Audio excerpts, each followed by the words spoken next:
Hello and welcome to this brief webinar called The History of the ADA. My name is Julie Dupree and I am a Training and Technical Assistance Specialist with the National Aging and Disability Transportation Center, an FTA-funded program. This webinar accompanies Module 1 of NADTC's online ADA mini-course. This webinar will outline a brief history of the Americans with Disabilities Act, and we will explore how the Act was passed, what it entails, as well as the work that is still yet to do to ensure equal access for people with disabilities. Please note that the National Aging and Disability Transportation Center, or NADTC, is a national training and technical assistance center that strives to provide accurate information and education on the ADA. And what we provide is technical assistance and education, and it is not legal advice. So with that said, the Americans with Disabilities Act was signed into law on July 26, 1990 by President George H.W. Bush.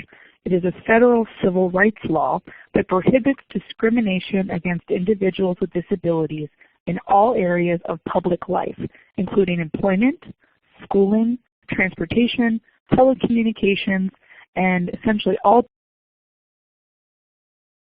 public and private places that are open to the general public. The picture on the screen shows President George H.W. Bush signing the ADA into law alongside disability activists.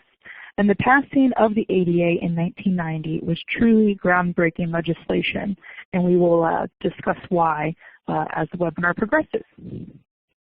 The ADA is really all about inclusion and equality, and at the heart of the ADA is a barrier-free world with equal access, treatment, and opportunity for people with disabilities.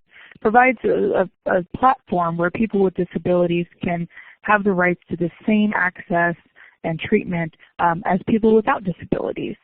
And it promotes the valuing of each person based on their abilities and not their disabilities, what they can do instead of what they cannot do. And if someone without a disability, for example, can board and ride a bus to get to work, then somebody with a disability must be afforded that same access and right. And there's so many examples that we could name about that inclusion, but just keep in mind that it really is about equality, and it's a federal civil rights law. So sometimes at NADTC, we will get some questions where someone will say, oh, I understand what the ADA says, but my transit agency has a policy that says this or that. Well, that does not trump the ADA. It's a federal civil rights law. So, if an operator is calling out stops and maybe you have a policy someone's developed that says they only have to at transfer points, and not at the request of a customer, well then that would be a violation of the ADA because the ADA specifically outlines 5 areas, for example, where bus operators must call out stops, one of which being at the request of a customer who needs that stop called for them. So that's just one example where you have to just keep in mind that, while it's nice to talk about equality and inclusion, it really also is a federal civil rights law that must be adhered to. So Justin Dart, Mr. Justin Dart, is often called the father of the disability movement, but he's often also called the godfather of the ADA, but it was a title that he really would rather have not used for himself. He was a very humble man with a large vision of what the world could be when it decided to include rather than exclude people with disabilities. And what he did was he formed a grassroots movement at his own expense, funded by himself, that was primarily responsible for what is now the ADA and for passing the ADA in 1990. And then he later also fought many of the amendments that were put through Congress that they tried to pass that would have ultimately weakened the ADA during the mid and the late 90s. And this here is a speech that he gave to the National Council on Disability in 1996. I think it's a passage that still rings true today. And he said, "I propose a revolution of empowerment, a revolution that will empower every 21st century American to live his or her potential for self-determination, productivity, and quality of life." And again, I think that really is the heart of the ADA and something that continues to ring true today. Another message that he said in a subsequent speech was that with government protecting, empowering wave after wave of oppressed people, America produced the greatest prosperity and the greatest quality of life in human history. And when people with disabilities are empowered, America will be enriched again. So he was a real advocate for full inclusion of people with disabilities across every facet of American life, and he fought very hard for the passage of the ADA, and thus is considered its father. So since the ADA was passed successfully nearly 27 years ago, it's hard for some of us to imagine a world without the ADA or a pre-ADA world. But the truth is that the ADA was hard fought. The history leading up to its passage was often dark as well. And we can't really talk about the history of the ADA without also talking about the history of the disability movement in general. And as a colleague of mine says, that history is sometimes one of shame, of perseverance, and sometimes heroics. But it's also a history that we're not done writing. The truth is that there's still much work left to do to achieve true equality and full inclusion for people with disabilities.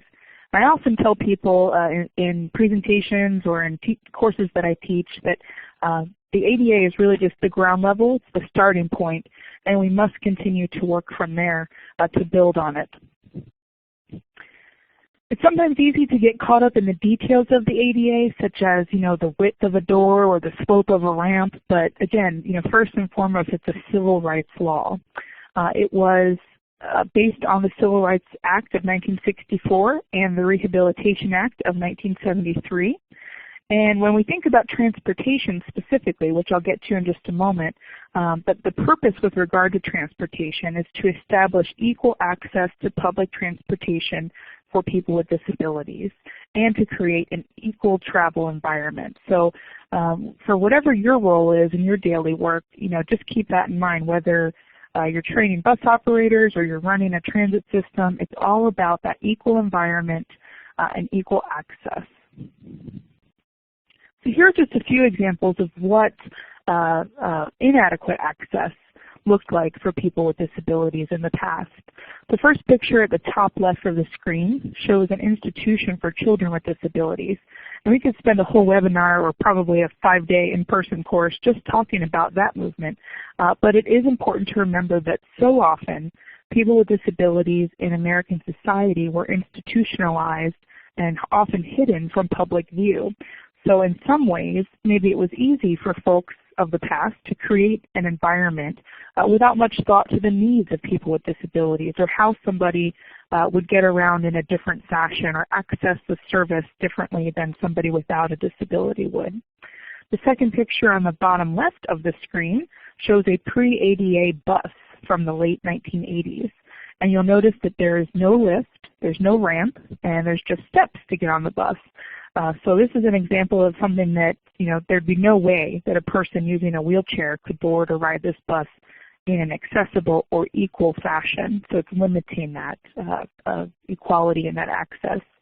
The last picture on the right-hand side of the screen is from the 1970s, and it shows a person using a wheelchair trying to get down what is probably about a 6-inch curb with no curb cut. And that's made impossible really by the lack of curb cut present. So just remember, while we certainly have a lot of work to do, it's also important to think about where we've come from and what the world was like before the passage of the ADA. Because of the ADA, we have many things that not only help people with disabilities access their communities and achieve inclusion, but it also helps people without disabilities too. The truth is that we all benefit from things like curb ramps and closed captioning on televisions and other things that were truly made possible by the passage of the ADA. So the ADA is divided into 5 titles or sections that really encompass most aspects of public life. Title 1 centers on employment, and this title is designed to help people with disabilities access the same employment opportunities and benefits available to people without disabilities. So it makes sure that employers provide reasonable accommodations to qualified applicants or employees, And what that would mean, really, reasonable accommodation would be any modification or adjustment to the job or the work environment that would enable an applicant or an employee to participate and perform those essential job functions. So for example, if somebody who is blind needed screen reading software at their employer's company to be able to perform their job, the employer would have to provide that because the person who is performing the job needs an accommodation to be able to work. Same thing with maybe having a desk that fits a particular mobility device. Something that just creates an equal work environment for that person as compared with other people. In this portion of the law, Title I is regulated and enforced by the U.S. Equal Employment Opportunity Commission, or EEOC. And it states that employers with 15 or more employees must comply with this law. And it also defines disability. It creates guidelines for reasonable accommodation processes, and it addresses a number of other issues as well. Title II of the ADA focuses on public entities, specifically state and local governments, and it really prohibits discrimination against individuals with disabilities in all government programs, activities, and services of public entities. So again, I mentioned state and local governments, but also their departments and agencies or any other extension of your state or local governments. For example, a summer parks and recreation program that's funded by a county government is obviously subject to Title II of the ADA here. It also, Title II also clarifies requirements of Section 504 of the Rehabilitation Act of 1973, which was amended for public transportation systems that receive federal financial assistance, and it extends coverage to all public entities that provide public transportation, whether or not they receive federal dollars at all. And it also establishes detailed standards for the operation of public transit systems, including commuter and intercity rail, things like Amtrak. So a lot of our transportation provisions of the ADA are under Title II in terms of the public entities and transportation. Title III deals with public accommodations and also in commercial facilities. And it provides places of public accommodation prohibits places of public accommodation from discriminating against people with disabilities. So this is what we would kind of consider our restaurants, hotels, retail places like a mall, doctor's offices, even something like a golf course or a sports stadium, health clubs, movie theaters, anything you can really think of that you would go in public. This title sets minimum standards for accessibility for alterations and new construction of facilities as well. It also requires public accommodations to remove barriers in existing buildings where it's easy to do so without much difficulty or expense. And that's where we get into some reasonable accommodations. But Title III really helps create an equal world where people with disabilities can go shopping or go to a daycare center to pick up a child, or whatever the case is, really just accessing public life. Title IV centers on telecommunications, and it requires telephone and internet companies to provide a nationwide system of interstate and intrastate telecommunication relay services. So this is TTY. It's also where we get some of our the beginnings of what is now some of our web compliance as the internet has expanded across the years, and it also requires closed captioning of federally funded public service announcements. So any of those, interruptions on television and things like that, that information needs to be distributed to people with disabilities as well. So for example, someone who's deaf would be able to have closed captioning of any of those announcements as well. And then lastly, Title V is a miscellaneous provision section that kind of just contains a variety of provisions related to the ADA as a whole. Talks about its relationship to other laws, has things like a list of certain conditions that are not considered disabilities, and just kind of the general kind of catch-all section of other extraneous things related to the ADA. So why is the ADA so important? It is always important to remember where this movement started. And you can certainly argue that it started way before the 1880s, as people with disabilities have always been a part of life and society. But for our purposes here, we'll start with 1887, Chicago, Illinois. There were things called ugly laws that were passed by multiple states and cities and really designed to basically keep people with disabilities out of public life. And it's just astonishing to think that the last ugly law was removed from American law.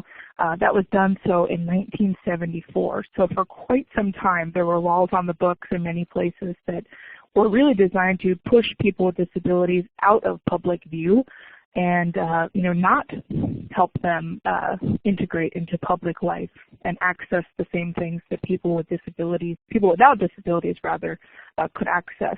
So here's a transcript from one such law.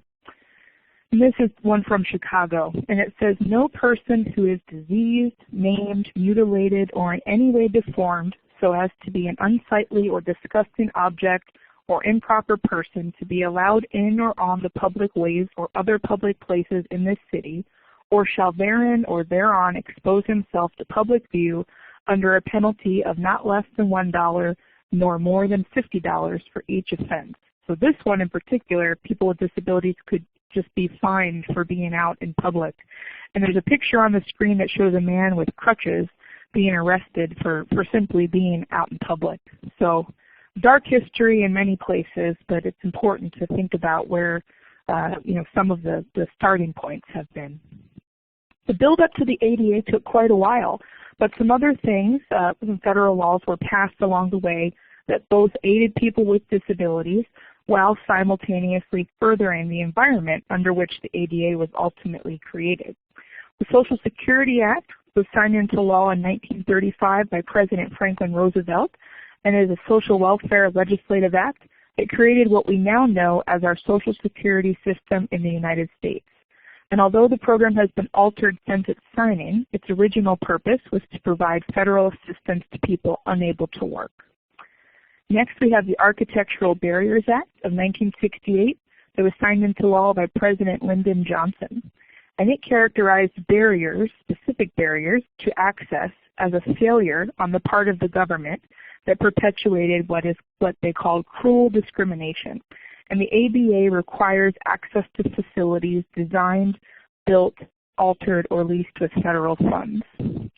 Next, we have the Civil Rights Act of 1964, which was a landmark civil rights and United States labor law that outlawed discrimination based on race, color, religion, sex, or national origin. But it excluded people with disabilities. They were not grouped in with some of the other groups who obviously benefited from the passage of the Civil Rights Act of 1964. Medicaid in the United States is a social health care program for families and individuals with limited resources, and it's also the largest source of funding for medical and health-related services for people with low income and with disabilities in the United States. So definitely, as Medicaid was expanded and has had alterations throughout the years, certainly something that continues to benefit many people with disabilities. Section 504 of the Rehabilitation Act of 1973 guarantees certain rights to people with disabilities, and it was also one of the first United States federal civil rights laws offering protection for people with disabilities.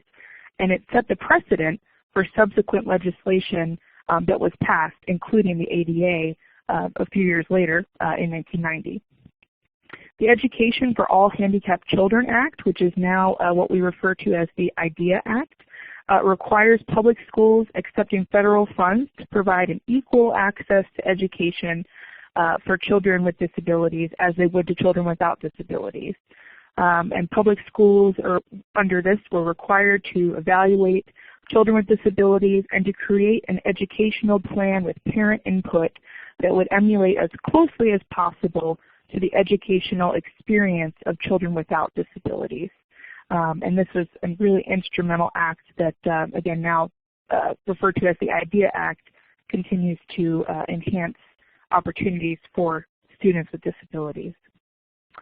Next, we have the Civil Rights of Institutionalized Persons Act of 1980, which is a federal law intended to protect the rights of people who are in state or local correctional facilities, nursing homes, mental health facilities, and institutions for people with intellectual and developmental disabilities. And the last part of that there, for the part with folks with intellectual and developmental disabilities, was really a landmark because what it did is it was enacted into law and it enabled the Department of Justice to protect the rights of those people who are in the care of state institutions. And extend previous laws to people in those institutions that basically before the passage of this Civil Rights of Institutionalized Persons Act, those folks weren't seen as having access to things that had been passed, such as the Section 504 of the Rehabilitation Act and all of the other acts we've talked about already. They've been very instrumental in really distinguishing that that extends to people who had lived in institutions as well. And in 1983, we saw the start of 7 years of protests for accessible transportation by ADAPT, which I'll talk about shortly. 1986 saw the passage of the Air Carrier Access Act that prohibits commercial airlines from discriminating against passengers with disabilities throughout all facets of air travel. And then lastly, the FHA, the Fair Housing Administration, Fair Housing Act rather, was amended to include housing non-discrimination for people with disabilities, and that was in 1988. So that's all kind of what led up to the ADA in terms of passage of laws. And in 1978, I wanted to focus on that year for just a moment.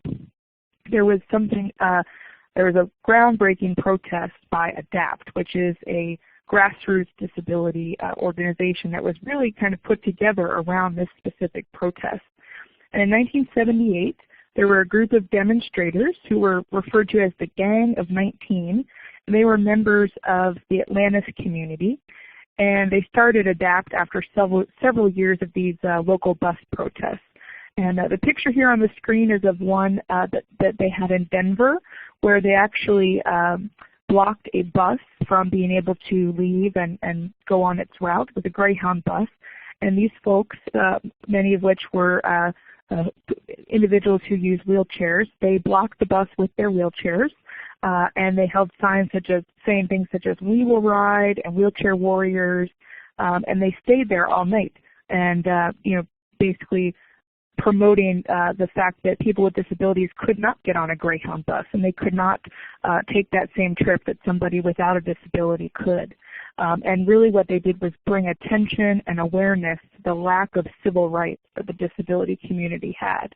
Because at the time, they couldn't get on that bus, but there was really no civil right that they could point to and say, this law or this bill or whatever it might be, guarantees or is trying to guarantee that we can ride this bus as well. So it was kind of a scenario under which, some companies said, well, too bad, there's nothing that we have to do, and it would be very expensive to do it, or, whatever the reasons were that, kept these changes from happening, these needed changes. But at the time, it was very groundbreaking that this protest happened, and ultimately one of the big pieces of the accessible transportation movement.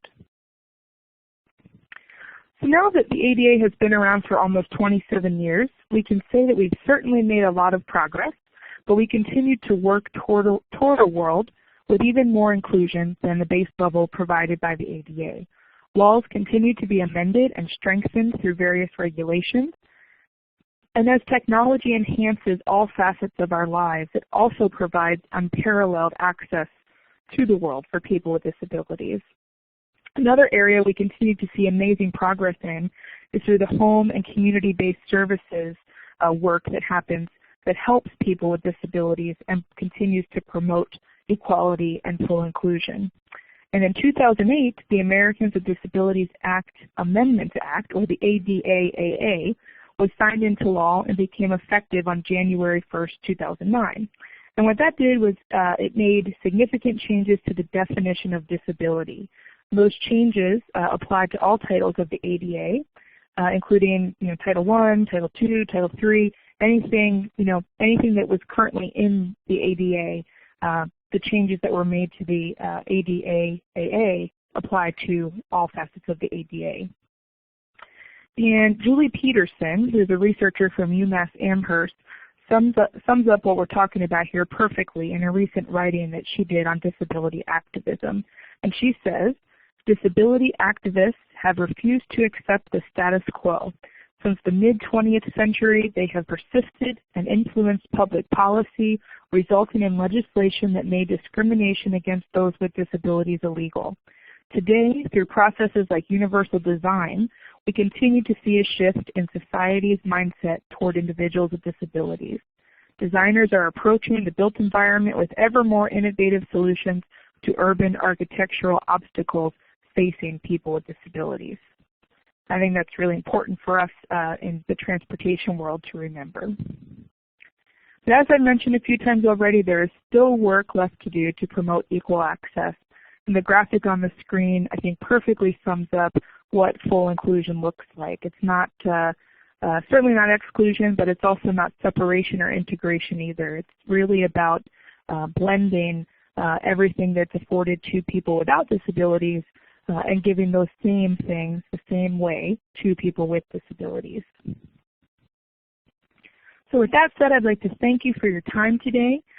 Thank you for your participation in this session, and we hope that you've enjoyed it and found the information helpful. If you have any questions about this webinar, please submit them in the course folder marked questions, or you can email them to info@nadtc.org. Thank you again, and have a wonderful day.